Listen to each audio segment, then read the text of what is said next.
Welcome back to Everywhere Radio. I'm your host, Whitney Kimball Coe.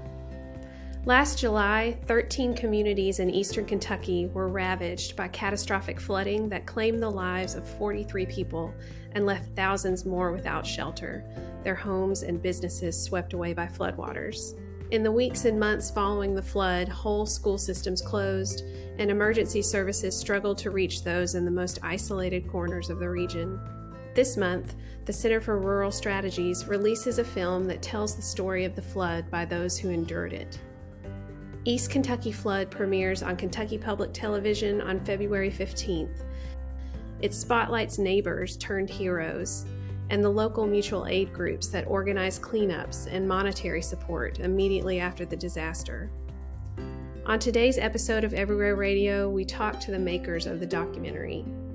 Dee Davis, Mimi Pickering, and Joel Cohen are veteran filmmakers and have worked together before to document community responses to other disasters in places like Louisiana and Mississippi following Hurricanes Rita and Katrina. For Dee and Mimi, however, this documentary hits a little closer to home as they live in Letcher County and they watch the flooding unfold from their front porch. Mimi, Dee, and Joel, thank you so much for saying yes to joining me on Everywhere Radio today. How are you doing? Good. This is a joy. Yeah, so thank you for the invitation. Thank you. Joel, you're usually behind the scenes on Everywhere Radio. It's nice to be able to interview you. Well, we'll see. Withhold judgment on that. Dee and Mimi, I wanted to start with you, asking you about the flood on July 27th, 2022, that evening, that day, and the days that followed. Can you describe for me what you saw out of your window and maybe what images are sticking with you still today? Well, we knew that it rained a lot. We knew that the water was up, and we kind of knew that the town was shut down. But when we went outside, it was like nothing you could. We live on the hill, so we could look right down into Main Street, and the river is usually small and its banks, and it must have been 300 yards more wide there, and so my grandson Elliot and I walked down to the Methodist church where we could kind of peer out, and it was like, holy moly, this is something of different proportions than we expected or seen. We could see from our house way on the hill that where normally you kind of see asphalt and road, you were just seeing brown.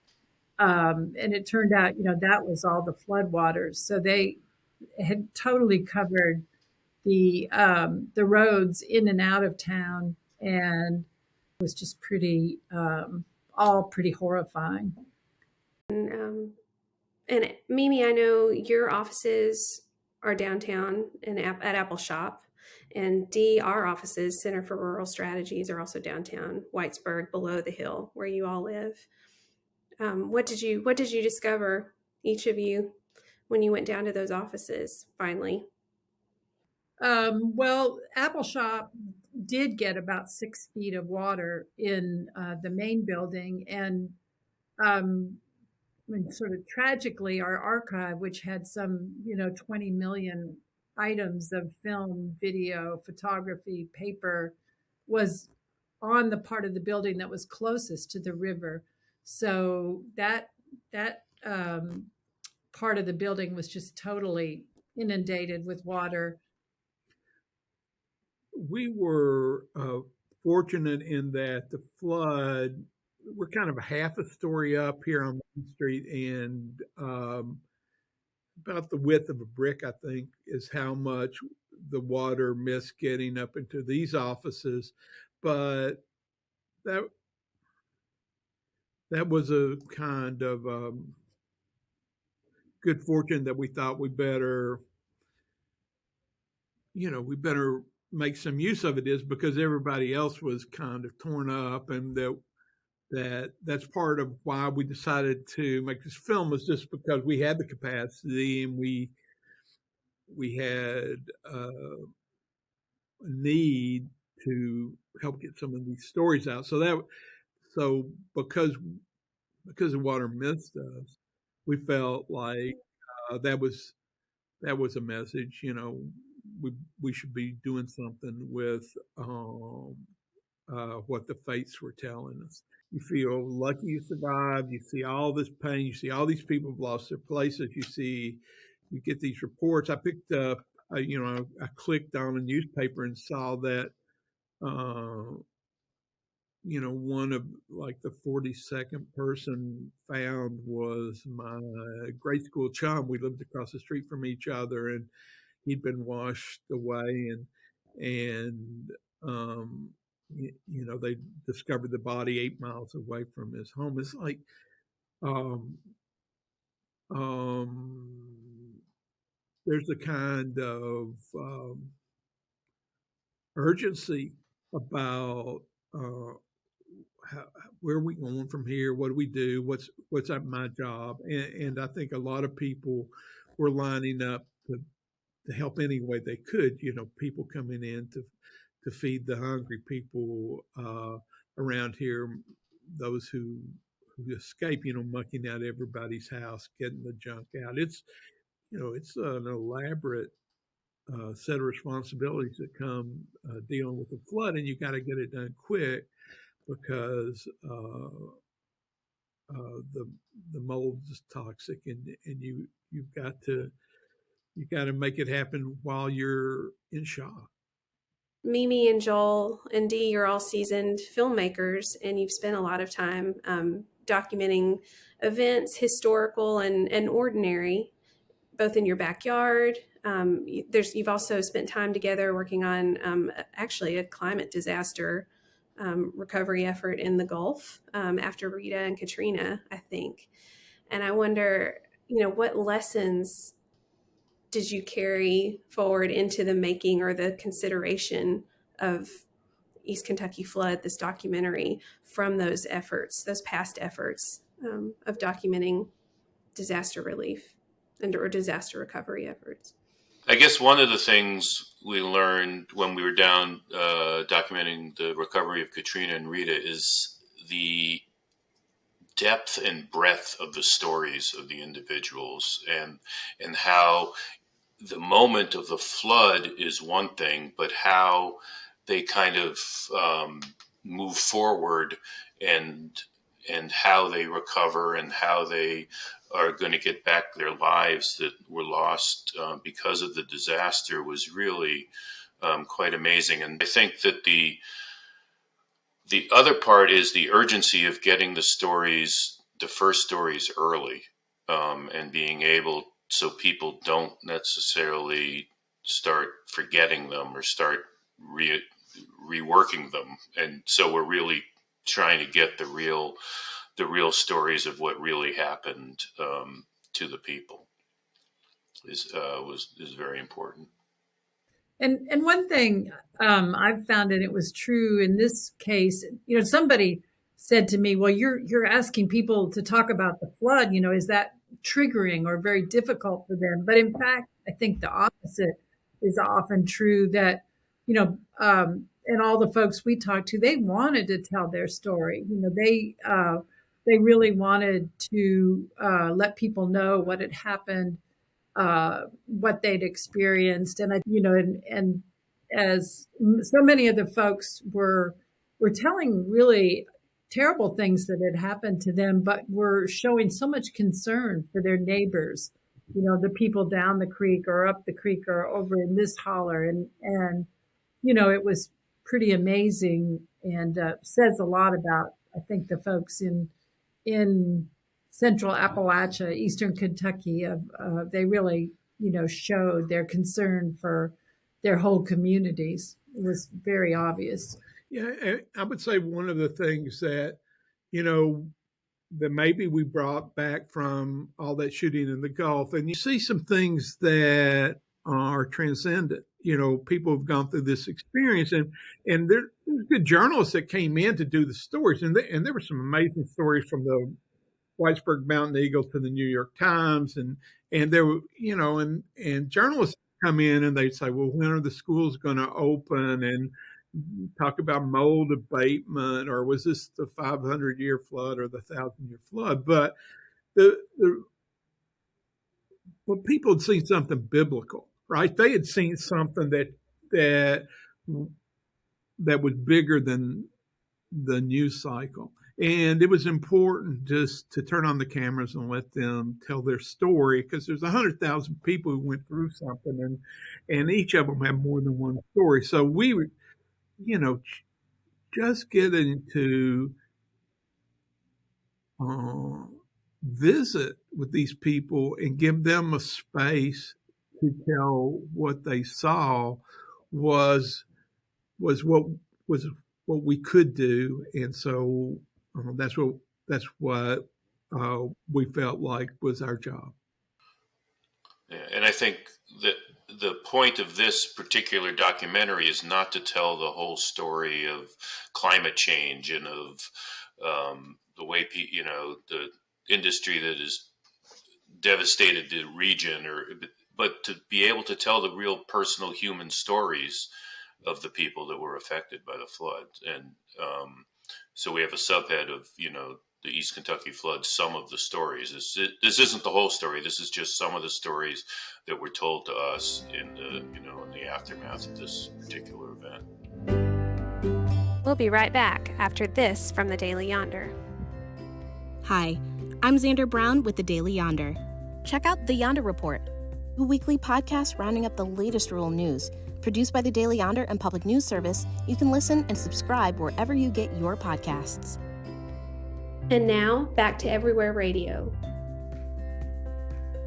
Would each of you maybe share with me a vignette of who did you interview, and who is spotlighted in in this documentary? So I'll go first. So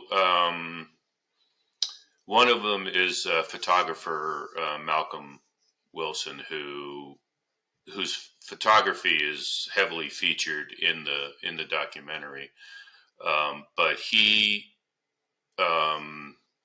said he took about 2,500 images of the flood, and most of them were around the recovery, because when he first went out to try and photograph, him being a photographer, he tried to get out and photograph the flood, but couldn't really get out very far because he was so, he's in Blackie, and he was kind of very isolated because of the way the water was. And he said that he couldn't even look at the pictures that he was taking because of the devastation, and because they were just so hard to look at. And it took him months actually to be able to go back and look at the photographs. One of the saddest things I saw is there is a pink Mickey Mouse child's blanket hanging from a tree right up here, up the road here. Some little child somewhere on up the North Fork of the Kentucky River, that belongs to that child. So that was tough. Some things I didn't photograph that I saw. I just couldn't bring myself to do it. I mean, that is incredible for somebody who is such a seasoned photographer, and he was a crime photographer in Cincinnati and saw a lot of very horrible things, but he felt that this was, the worst thing he had ever seen, and it was so hard for him to even look at the photographs that he made. Yeah, and these were his neighbors and Right. people he knows, and part of his own story too. Yeah.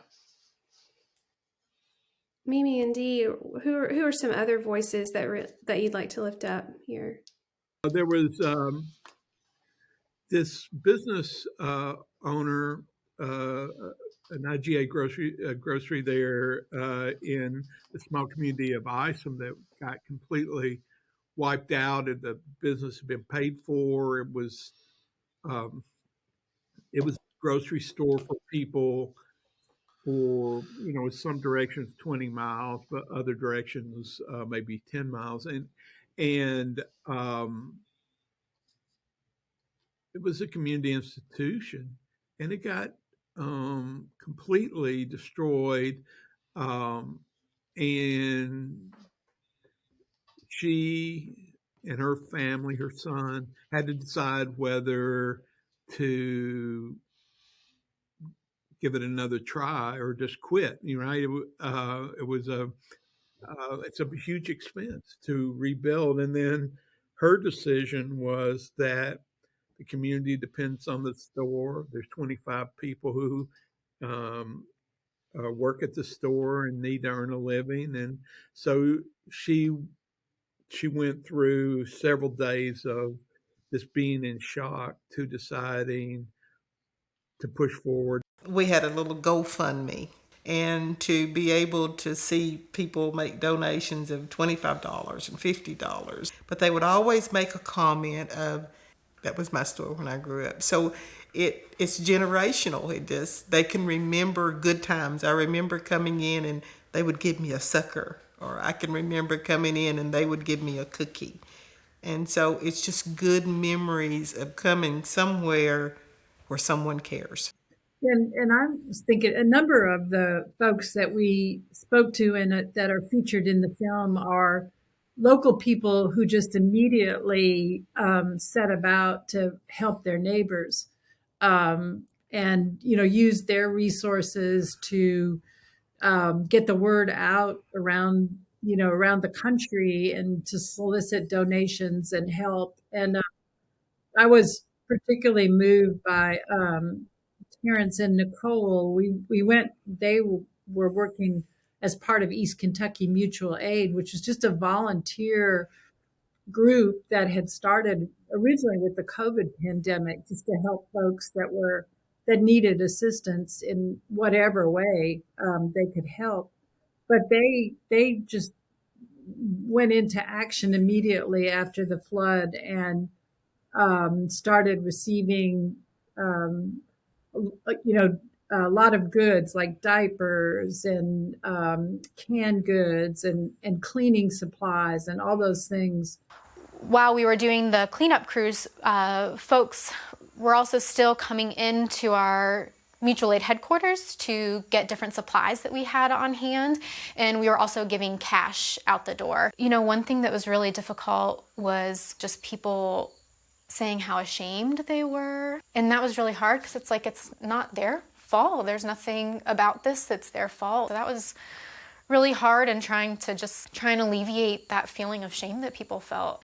And we went with Terrence and Nicole to a woman's house in Millstone, Maddie, who had been the postmistress for many years and since retired, and in her late 70s or 80s. And just, we went in the house, and, Terrence and Nicole had come there with some other folks, volunteers, and just mucked it out, had taken, all of the sheetrock down, and all of Maddie's belongings were piled out in front of the house. And, it was just so graphic, and you could see where the floodwaters had come, 6 feet up the wall. And Maddie she'd hung on to the roof, the little porch roof over her front door for, I think it was like 5 hours. So it was just a chilling story. And also it was just heartwarming to see how folks had volunteered and helped with this house. And a lot of the immediate response, I would say the majority of it was volunteer response. I wonder if y'all could say a little bit more about why it's so important to capture these stories at the moment you did, as opposed to, more into the recovery, further into the recovery. These are really raw. I think the intensity of the moment is powerful, and people will be able to tell these stories for 50 years, right? They're not going to forget them. Anyway, there's this urgency at the time, which is, I have seen something, mister, and I have to tell you this, and that's important to be a someone who listens deeply to those stories, because within them are just the basic components of being human. I think we also were concerned that this flooding would be forgotten, and there was certainly local, state, and national news coverage in the immediate aftermath of the flood, but it wasn't too long afterwards that I think Puerto Rico was hit again, and then when Hurricane Ian came through Florida, actually all of the volunteer crews picked up and left and went to Florida, and everybody here knows it's going to be a long, long haul before people get resettled, if they ever get resettled. There's still, I just read there are 800 people living in travel trailers right now, and there's numerous others that are living, in the second story of their home, or a few people maybe even camping out in tents and living in sheds, people in the state parks. And so there's just some of the schools in Letcher County have still not able to reopen. And we're just going to need resources to help rebuild here. And it is an area, as Wes Addington says in the film, that people have worked here. They've mined the coal for over 100 years. That's really powered the industrial economy, and has kept everybody warm in the country for all these years. And it's not really too much to ask to help folks out in recovering here. But we are just afraid that our little region and our little tragedy will get forgotten. Mm-hmm. Truly, and as you've mentioned, especially on the heels of additional floods and additional climate events that are happening across the country, the California floods, even recently, that these just become part of a ledger, as opposed to, I don't know what you all are talking about. Sounds like witnessing to me, like you are standing witness to the devastation and to the humanity that emerges in those spaces. That's really powerful. And you get a sense of being connected to other people who are facing maybe not floods, but they're facing something, and we're all connected. We're all vulnerable, and this gives us a chance to be part of something bigger than just what we live day to day.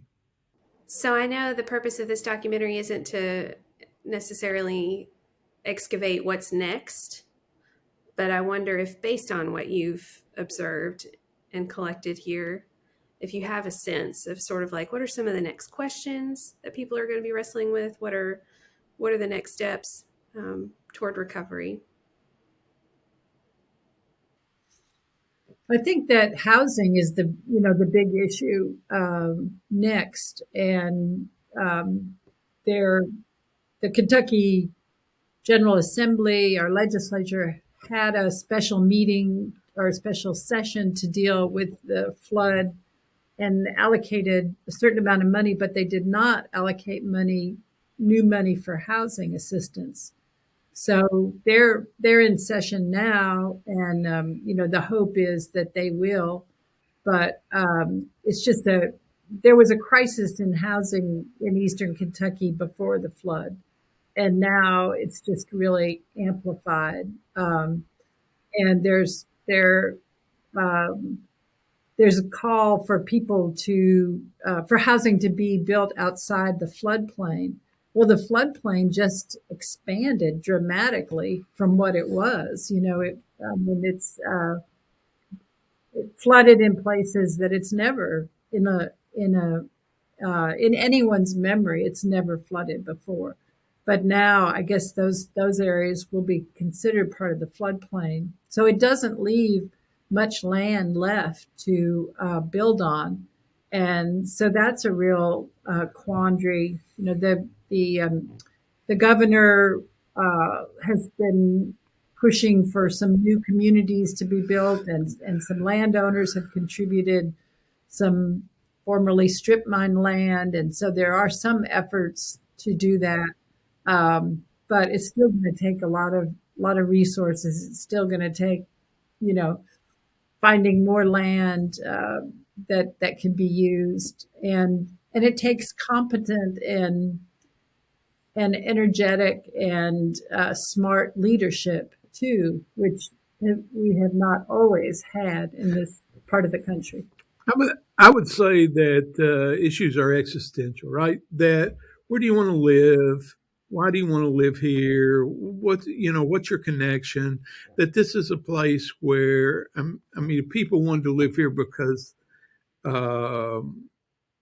they were going to be comfortable. It was the wrong choice, right? We're the poorest part of the country. All these Appalachian coal fields, people live here because they want to. They feel connected.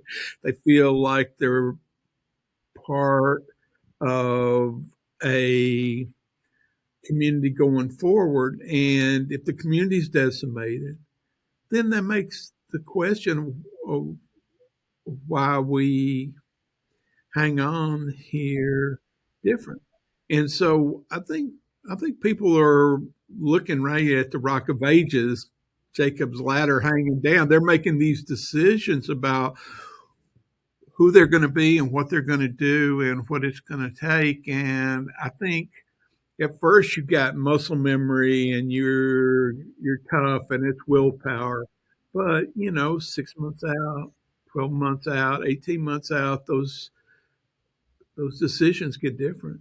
And so I think we'll all be making some hard decisions here and trying to figure out what kind of community goes forward. I was just going to say that it can become like a spiral. Also, if we already had lost population in the latest census, and if we lose, more people who just decide they can't rebuild here, they can't make it, then we start to lose our school population, and we'll all that entails, and property tax and this and that. And so we're at a real tipping point, a real critical point here in the region already. And we need to do everything we can to help people to stay and to build back and build back better than it was before. Just a reminder, East Kentucky Flood will premiere on Kentucky Public Television on February 15th at 10 p.m. Eastern, 9 Central, and it will be distributed digitally on dailyyonder.com beginning February 16th. We hope you'll tune in.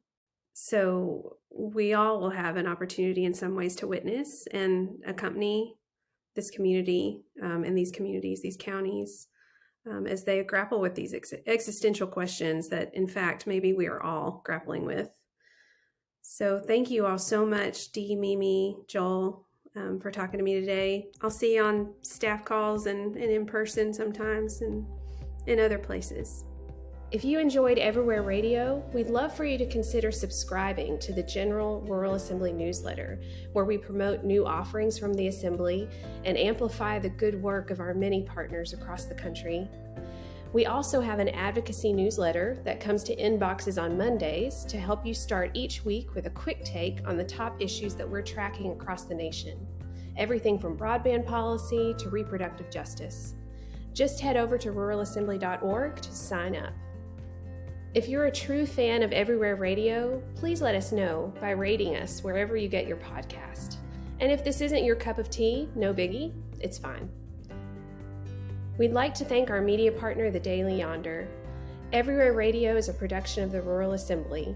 Our senior producer is Joel Cohen, and our associate producers are Xander Brown and Teresa Collins, and Anya Slepin is our assistant producer.